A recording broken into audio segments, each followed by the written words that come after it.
G'day, Richard. I really appreciate that. Can you just give me a bit of your background, please? Because I understand you're a dog judge. Yes, I'm an all breeds dog judge. I have judged from Russia, Sweden, Ireland, Canada, New Zealand, and the UK, so I'm vastly experienced. So I know a thing or two about dogs. Yeah. Not so much about tigers. No, but you know a dog footprint when you see one versus something else. Yeah. I've been looking for someone like you for a very long time because I've been collecting print casts from all over the place.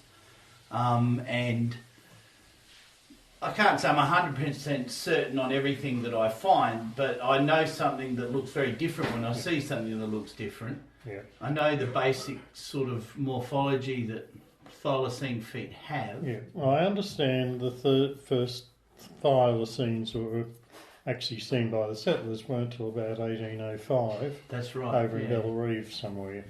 And so while they were obviously widespread through the state, dogs weren't.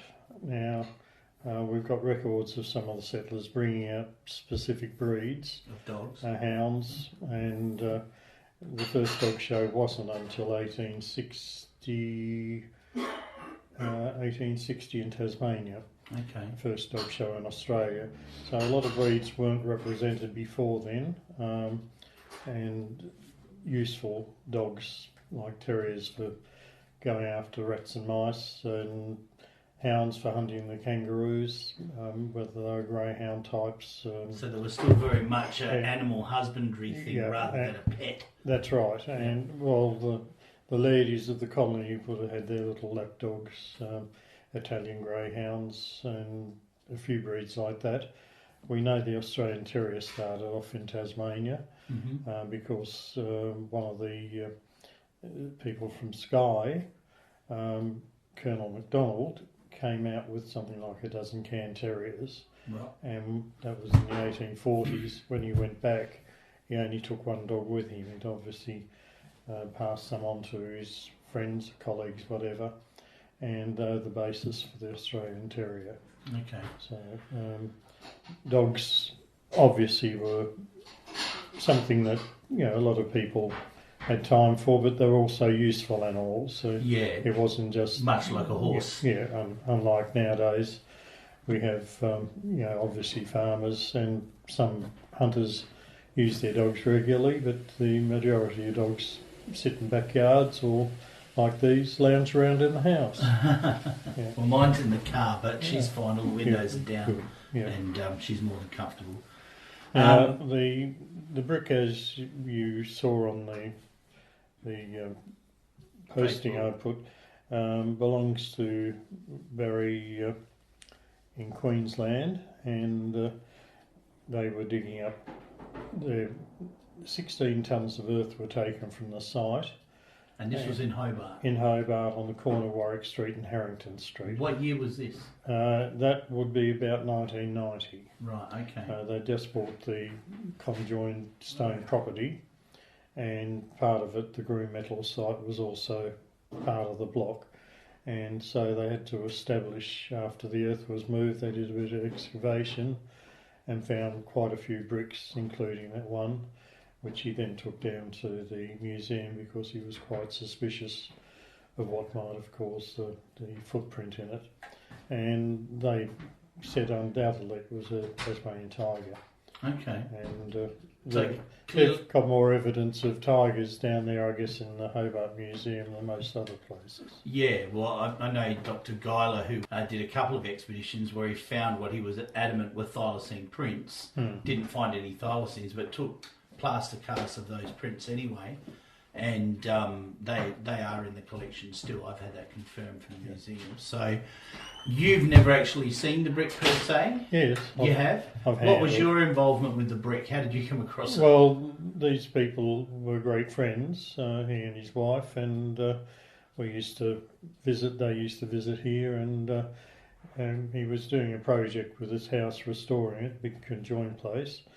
And he found a staircase that had been hidden behind a wall, Ewan Pine staircase. And he was always interested in architectural bits and pieces, and we found that, and I've handled it. It's an old colonial brick, there's no doubt about it. Some of the posts that were on there, in my view, the keyboard warriors that try and disprove everything, because they know more than anybody else. They know everything. And one of them was making out that somebody was manufacturing bricks with that type of print in them. And right. This was definitely an old colonial, undefied, I would say an undefied brick, as most of the old bricks were in the old days, because they just didn't have the kilns to get them to the right heat. Excuse me. I'll just turn that off for a moment so we're not disturbed anymore. You knew the people and they showed you the brick first hand? Yes, absolutely. And the brick's now in Queensland, is it, with the owner of the brick? No, it's one of their treasures. Did anybody have any explanation as to how the thylacine actually trod on the brick? Well, all I can think, I was thinking about it this morning. Bricks, when they're first made, the clay's quite wet, and they're usually put to dry for a while before they go into the kiln to take excess water away. And I can imagine an animal stepping onto quite wet clay and leaving a print in it, because the clay that they use for the what we call convict or colonial bricks certainly isn't to the same industrial standard as they make bricks now. Sure. And so it was more of a slurry of clay, as I see it, that they used. Quite wet. And they let that evaporate for a day or two and then push it into the kiln as such as they had, but the kilns never reached the high industrial temperatures that they could control. Today, sure, because they would have been wood-fired kilns. Yeah. Any idea where they were quarried? There were brick fields all around Hobart. Okay, so that'll be under houses now, most of those areas. Yeah, where the North Hobart Oval is, was a brick field there, which isn't too far away, but no doubt some of the builders would have been resourceful enough to dig to find their own clay if need be. And make their own bricks. Yeah. So I'm also involved with the St John's Church and the Friends of the Orphan School. Okay. And so I see a lot of colonial type stuff, and I know that particular brick, I would say, was an early brick, probably 1820s. Wow. I don't suspect it's not any later than that. Yep. And especially for the building that it was in, as a part of. Yeah. Because as the government got control, I was going to say the brick field in Hobart, one of the orphanages, was actually built in one of the early brick fields. Okay. That they put these children in, with the children of convict women that were up at the Cascades Female Factory. So yes. They're all around. But I think as the convicts were organised, they weren't allowed to go out to. They were allowed to build useful farm buildings, but not grand houses. Sure. A lot of the colonial. They had to keep it humble, otherwise they'd look too the colonial settlers had misused them for years and built absolutely wonderful houses, and Governor Arthur, I think, reined that in. So the bricks were being produced almost commercially by the convicts, and you see a change in to me, you see an improvement in the surface of the bricks as time goes on. Okay. And of course the other thing is Port Arthur had brickworks down there, but of course the clay had salt content in it, and with the firing of those bricks, once the moisture gets into them again, the salt will expand as it melts. And then it just continues to salt down. Yeah. And I think a lot of the very earliest of the bricks, because of the fact they weren't at the right temperature, weren't the same standard. Sure. Yeah. Okay. Yeah. It may be worth, I don't know if you want to put a little bit of newspaper down, because some of these have got a little bit of sand on them still. Yeah, right. I've cleaned the better part of it off, but I don't want to make a mess, that's all. So here's newspaper right here. prepared earlier. So these are from a variety of locations, and I won't say where, just so there's no sort of inference from any of that. Or coaching. Yeah, that is from a fossilised trackway that's believed to be around 10,000 years old. So that's pretty much definitely a thylacine footprint. That came from a paleontologist who gave me that. Well, dogs didn't exist. The dingo didn't exist in Australia till the Aborigines came in with them. Yeah, they're an Indian dog, and they've got relatives in India still. So the fact that this is a fossilised footprint obviously tells you it's got a lot more age than a dingo would have. Not that we had dingoes in this state. but it rules dingoes out as a culprit as well. And it rules out dogs as such. Yes. Yeah. And obviously the only other marsupials that we'd be concerned about that have a paw print of a equal size, I guess, would be a wombat. Which is clearly not a wombat because there's nothing like a wombat print. I haven't been up. Well, I have been close and personal with a baby wombat, but I've never seen an adult wombats. Yeah, they're very different. They have a rather long, elongated base of the heel when it comes down on a bit of a slope and it curves. So you can certainly pick a wombat print from. Now, the other thing is the thylacines nails, because it was not walking on pavements, it's in the bush. The nails would have been kept to a reasonable length, not like our domestic dogs where we've got to clip the nails. Yeah, they would have been quite long. Yeah. I did read some of the very first Dutch explorers when they came here. They found what they believed were thylacine prints on the beach, and they were worried that there was a tiger, as in an Asiatic tiger, because of the big claw impressions that came with those prints. So that gives you an indication that clearly on a soft substrate like beach sand, that those claws are going to really stand out. Oh, that's right. Because they're not retractable. They're also using them as purchase. So these are just a variety of different things I've collected all over the place. And I'm just curious as to what you think of them, basically. As being dog prints, per se. Well, if we're talking about toes and pads, there's not a... St Bernard's got a biggish foot, but there'd be nothing comparable. That's a big print, isn't it? That's a huge big print. There wouldn't be a... And this is the fifth digit over here, I believe. Yep. So that's definitely not a dog footprint. Definitely not a dog footprint. And you can see the very base. Hello there. How you doing? And you can see down here, this is that base of that. I think thylacines have a peculiar front wrist. Yeah. And they have a callus a bit further down from the bottom of the wrist that does sometimes set. Yeah. And I believe that's what's come down there. Well, the other thing you've got to remember is that Charles Darwin, of course, the origin of the species. It doesn't matter what country you go to, if you're the first settlers, you'll find something that equates with something somewhere else. Comparably. Yeah, and I mean the Tasmanian tiger, thylacine, was it would have been a carrion eater.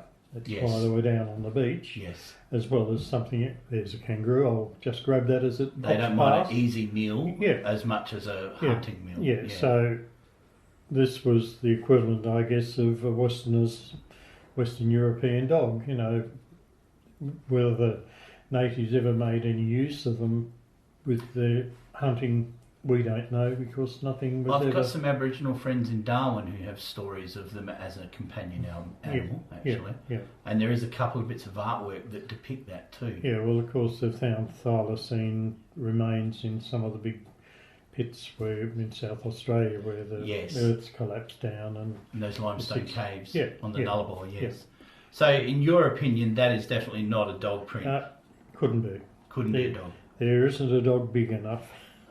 Now, in regards to other physical features of that print, why else wouldn't that be a dog print? Not just the. Is it just the So size or the spacing of the toes themselves. There's no dog that is going to have a spread like that. excellent? Yeah, no way. That's excellent. I'm just going to Find a home for those guys. Oh, okay, yep. now, if you have a look, the two central toes, Yes, the they touch. the nails are almost together, and certainly the toes join. And even when you Push it down, they don't spread that they far don't spread. apart. No. Now, thylacines, I believe, don't have any webbing between their digits on their front And feet most dogs do, some to a greater extent. than others. Think Yeah. of gun dogs like Labradors, Irish Water Spaniels, etc. They'll all have webbing, which helps them with their swimming. Yes. And certainly you can see webbing there. Yep. These So are schnauzers, but So all of your retriever type dogs definitely have plenty of webbing. yeah, Yeah, and- because they're designed for swimming as well. yeah. Oh, well, that's this print here is also from the same spot as that one, and that little bit snapped off the bottom there. But again, that's from the same track line. When I found those prints, there was a large set, a set that wasn't quite as large, and then there was a juvenile set as well. How high was a Tasmanian tiger in comparison to, say, a Labrador? Or... Well, I believe the largest male that they shot at Woolnorth Station was 7 feet long, tip to tip. Yeah. So that's from the tip of the nose to the tip of the tail. But I'm going to say several feet of that, of course, the tail. Yeah, I'm going to say probably around the 50 to 60 centimetre mark off the ground at the back hips. A little bit Labrador, a little bit higher. Now, the really strange thing is, my father years ago was driving through the Midlands somewhere, and he saw what he at first thought was a Tasmanian tiger, but on reflection he was thinking somebody had painted stripes on a yellow Labrador. Right, okay. But who knows? Yep, sure. But like everybody that claims to have seen them, you don't have a camera. I mean, yes, we've got phones now that have cameras, but by the time you get it and point it... It's extremely hard to get a clear shot of... If you've got the video camera sitting next to you, you're driving along, there's a wallaby on the side of the road, you hit the brakes, grab the camera, turn it on, open it up, try to film the wallaby, and it's gone. Of course it is. You're lucky to get the tail of the wallaby. Yeah. So a lot of people don't appreciate that, but that's just the reality of the situation when it happens. I would say the other cast is the front foot, and this is more likely a back foot. Well, it could be, but I'm thinking that might be of the female, and that's why it's slightly smaller. Yeah. I've noticed when I do find these prints around the place that the back foot often does look quite canid in its shape and its layout of its toes, but the front feet are by far very different because they have this big splay of the toes with big gaps. With dogs, obviously there's a difference in size normally between front and back feet. Yes. Our standards call for some of the hounds, for instance, will have a hare foot, Italian greyhound, a greyhound as such. Others will have an oval foot, and some breeds have what we call a round foot, more like a Cavalier King Charles, Labradors, all those sorts of things. So there's slightly different shapes, but they're still going to have the basic anatomy of a dog. Yeah. But and those three, they're for judging feet. They're the three categories of feet. Yeah. Excellent. Excellent. That's the terminology. Yeah. So you're looking at this, and there is just no way. The biggest of our breeds would be probably Great Danes. Most people would regard as the tallest, the largest, and certainly they don't have a huge big foot. Yeah. In comparison to their height, it's out of proportion compared to that. Yeah.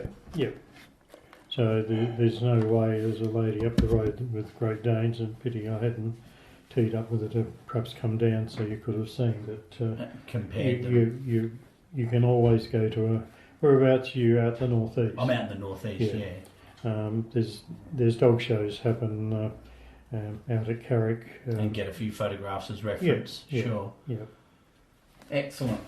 Now this is a smaller one again, but again this had that fifth toe thing happening, and it also had that little nut. But I was more interested in the display of those toes again, because I think that's a bit of the key. That to me is an indication that the animal's using part of its hock, Yes. the hind leg, under itself.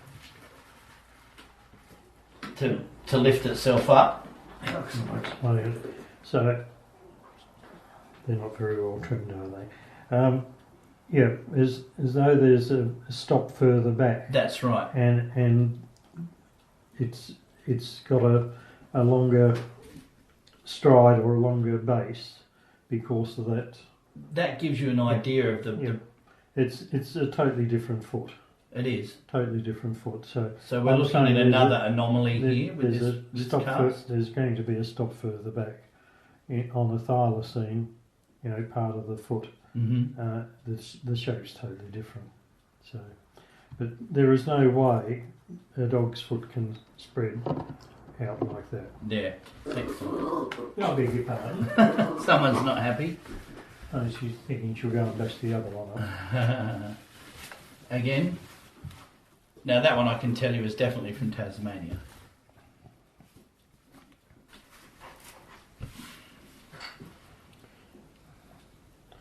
Well, there's not a lot of difference, is there really? Not really. Now that also has a bit of that dermal ridging as well around the base of the plantar pad. Yeah.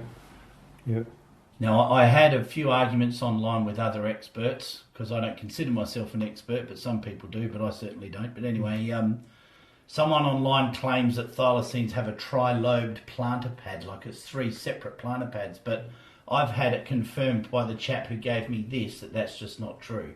Well, they only have a single plantar pad. Well, I can feel very slight lobing around the edge, but that's it. It's not right through the plantar pad itself. I can't feel that from that because. But I think a lot of that's fossilised, that would have had weather on it as well. Before yes, it fossilised properly. Now, if you just feel very carefully, you can. I can see it. I can feel 3 distinct areas, even though it's one solid plantar pad, but it does have that dermal ridging. Which peters out further into the plantar pad and keeps it as one. No, you can see it just looking at it here. Yeah. So the experts sometimes they can't see the wood for the trees. That's from the 1980s in Tasmania. That one, which is this one is indication from South Australia. Yeah. This one is also from South Australia as well. Well, the other thing we don't think of is that Tasmania also had quite a few animals that didn't make it through to European settlement. Yes. The Diploproton or whatever it was. Diptrodon. Yep. Again, I can feel the 3. The dermal ridges. Yep. That's from the same source, those 2. So about when was this? They're only about 10 years old at the most, maybe 6, 7 years old. Yeah. They came from a friend. Yeah. Certainly looking the part. Yep. I won't bog you down with too much. Now this one again is much more recent. This is from last year in March. And that's from Tasmania as well. And again, you can see that callus and the 5th toe off to the side here. Yeah. Could that be a dog print in your view? No way. There's no way. A dog's got... It just can't do it because of the ligament and tendon structure in their front feet. Toto. You go away, thank you. Now Toto has been left with dew claws. They're the most useless bloody things. Yes. You can see there. They're on each of his feet. But they can't actually move them like a thumb. No, well you feel how useless that is. The theory was at some stage the prehistoric dogs could perhaps climb trees a bit. They are related to bears in the genuses they trace them back. Some bear you are. You've got to adopt. But they cannot bend their foot forward like that to get that callus down on the ground and the dew claw at the same time. They'd snap their legs to do it. Well, the only thing, if they were crawling through a wet swamp. So very wet substrate would produce it, but it would be at a completely different angle to that though, wouldn't it? Wouldn't show anything like that. That's the angle when you're looking at it, how it's gone down. So it's all digigrade. Most of the weight's on the toes, I think. It's fair to say. Yeah. So that's definitely not a dog print. Mm-hmm. No. Alright. And have you got a wombat? I haven't got a wombat handy, sorry. But they're quite different. They're very different. You cannot confuse a wombat with a devil, never alone a thylacine. They are very, very different. Again, that's another one from that same trackway. And these ones... Can't you arrange for the tiger to put its foot down in... A nice clean clay? It'd be good, wouldn't it? Yeah. And of course, I guess too, the droppings, that if they ever find them, the genetics should tell them something. I've had a bit of experience with droppings and getting it tested. I can give you a bit of background on that. I'll just give you that one as well. That's from the same substrate, you can see, same area. Yeah. The DNA in feces breaks down incredibly quick. Does it? And you have to be right on the money to get a good hit. I had a fresh scat that I didn't store correctly. Cut a long story short, by the time I got it tested, after being stuffed around by several mobs that were going to test it and didn't test it, by the time I got it tested, it had been about 3 months. They found a small percentage of numbat DNA in that scat. Now, the scat came from northeast Tasmania, and there's no numbats. No. And it was clearly way too big to come out of a numbat, because they're a little creature, and this was a Bondi cigar, this thing. Turns out, on the genetic scheme of things, numbats are the closest relative to a thylacine. They share about 94% identical DNA, and then at 94%, one branches off and becomes a thylacine. So I found a thylacine scat, but I didn't store it correctly, and there wasn't enough DNA in it to go thylacine. There was so just next enough. time it goes in the freezer. Yeah, or straight to the lab in liquid nitrogen. But I learned a valuable lesson. But we got very close. We got very close because it was it was like this long in 3 sections. It was a toothpastey grey-blue colour. It had all the hallmarks of a thylacine scat. No bone in it whatsoever, because they're a blood feeder. They like to feed on the blood-filled organs. So we got very close to proving it, but we didn't quite get there. The devil, of course, would consume a lot of bone, and it's... Yeah, there's bone in their scat, big time. I would have thought tigers did the same to a degree, but... They're not big on the bone.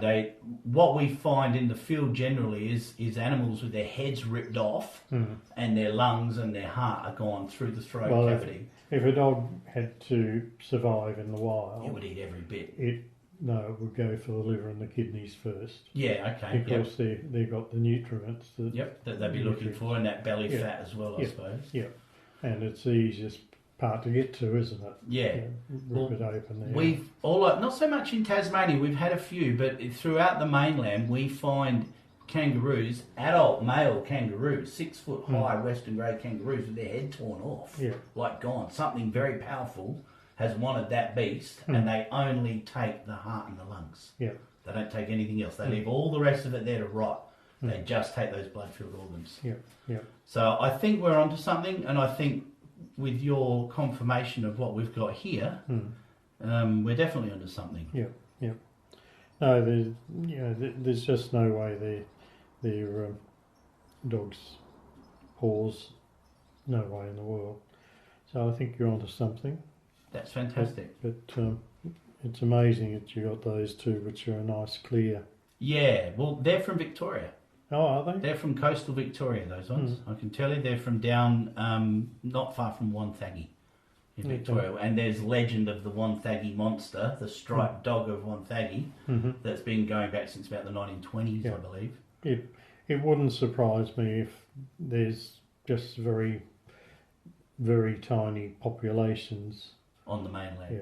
Yeah, there is, because we've got the southwest and West Australia, the Flinders Ranges, the Nullarbor, the southeast of South Australia, right through Victoria, parts of coastal New South Wales, right up through Byron Bay and all of that area, and then of course Cape York Peninsula. Yeah, well, I think they're all hotspots. One of the problems for obviously a marsupial animal like this would be the dingo. Yeah. Because they're obviously competing for the same sort of game. Yeah. And of course the dingo did make itself useful because being a dog, it's quite happy to work in with other dogs. People. And people. Yeah. Whereas these are very solitary animals. I'm not aware of them ever being a pack animal as such. They do say in a family group, but it's pretty tight. Yeah, but it'll be mum, dad, last year's joeys that are about 2.5 years old, or the year before, ready to fledge but not quite. Yeah. We've got some sightings of a whole family chasing a wallaby as well, where like the male came through, then the female came through with the 3 joeys behind it. That was in New South Wales, that sighting. Yeah. And they were all chasing a kangaroo, basically. So, yeah, they definitely hunt a little bit differently. Yeah. And I do believe from some of the evidence we've found and some of the other evidence that other people have found that I've been fortunate enough to get a hold of, that the male will often come through, make a kill, drink the blood, and leave it there for the female. Now, she's following him, basically based on scent, and she'll pick up on that. Then she'll take the lungs and the heart and leave the rest for the crows, basically. Yeah. So even though they're not together, they're working solitary, but that she's following him around and he's providing food for her and the young because they're still in the pouch and she can't run terribly much while they're still in the pouch. Yeah. So yeah, it's been a passion of mine for about 6 years now, 7 years. Well, I lived in Newtown for many years, and there used to be a little old lady who walked a can terrier. We had can terriers, and you'd see her walking down the street. And I went over to her one day and introduced myself, and she told me she was a Miss Reed. Her father had the zoo. By Morris Zoo. Yeah. And so she told me all about the tiger. Yeah. So was her name Elizabeth? I couldn't be I sure. can't remember. I've seen a documentary about it. Yeah. Fascinating lady, and it's just a shame that the last one in captivity, and of course got locked out of his pen somehow. Froze to death. In the middle of winter. Yeah. That's a tragedy of it all, isn't it? Mind you, he might have only lasted a year or two longer, and of course the stupid bloody government kept the bounty on right to the end. Yeah, it was. It was only about 6 weeks before he died that the bounty was removed. And, obviously there was still more that was shot after the bounty was removed in some of those remote areas that would have I really appreciate you giving me your view on this, because this has been a much debated thing online for many, many years. Yeah, no, these are definitely not dogs. Yeah. And awesome. I don't think I'd have liked to run into him in the bush. No, that's a big animal. That print there is 4.5 inches across and 7 inches from the top to 8 inches from the top to the bottom. Yeah. That's a big beastie. That is no dog. And that was 3. There was a big set, a smaller set, and then a juvenile set to go with them. Yeah. Now this other set here, these ones, I think this is an adult female, because that's 3 3/4 inches wide, and there was There was 2 sets of slightly smaller ones that matched, running in tow behind it. So there was 2 juveniles running with it. And that was only March last year when we collected those, so that's really good. So I know they're around. I hear the yips occasionally out my way. I wish you when luck they're with hunting. It, but it just worries me, the gung-ho bloody characters round here. If they know there's one about, they'll go and shoot the bloody thing so they can say that. Look, that's always a risk. I'm just of the mind that I think with the way forestry has evolved in Tasmania now, I think clearly the government was worried that this animal was going to shut down their business. Clearly it hasn't. No. And I just think Tasmania is ready to accept the fact that maybe we can accept this animal isn't actually gone. Even on the official Thylacine Museum online, even they say this is the world-renowned scientists, Dr Stephen Slateholm and Cameron Campbell and a few others, even they say the animal's probably just critically endangered and needs help. Yeah. So, you know, I think there's slowly becoming a bit of a shift in, well, yeah, okay, it's probably there. What do we do about it? I don't know. But I think, you know, it's obvious that forestries will continue regardless of what animals are there. So they're even saying now the latest scientific finding now is that they think they might have survived to the early 2000s. So I think science is catching up with itself to a degree when it comes to taking on board the massive amount of sightings. You can't ignore all of them. They can't all be drunk people coming home from the pub. The other thing is, of course, is what the farmers do with things like 1080 and that. I think that's still a poison they can use, and they shouldn't. No, it should be banned. It's inhumane. It's terrible stuff. Terrible stuff. You know, I would imagine thylacine would quite happily take a rabbit if one came its way, and anything bigger, well, it's a bonus. Yeah, I've got about 3 sightings of them being caught stealing rabbits from rabbit traps.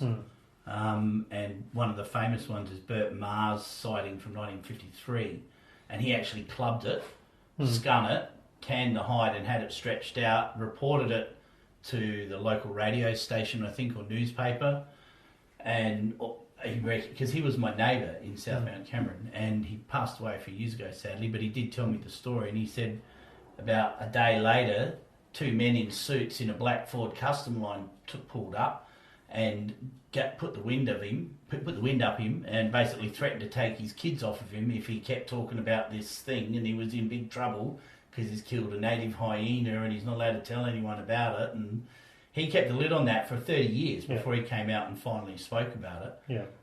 They basically lent on him back then and told him to shut up because, you know, we've got lots of business happening here. So, but I just feel that it's time for Tasmania to accept it and to stop pretending it's not there and actually get on with the business of protecting it properly rather than pretending it's not there all the time. You know? Yeah, and I mean, it doesn't matter if, you know, the population of Tasmania is never going to see one in the flesh themselves, but maybe half a dozen people will, and that should be enough to satisfy the rest of them that yes, it's there, it's doing its thing. We just need to leave it be. We don't need to be putting it in a. It certainly doesn't need to be in a zoo. No, I'd hate to see that. That would be the worst case scenario.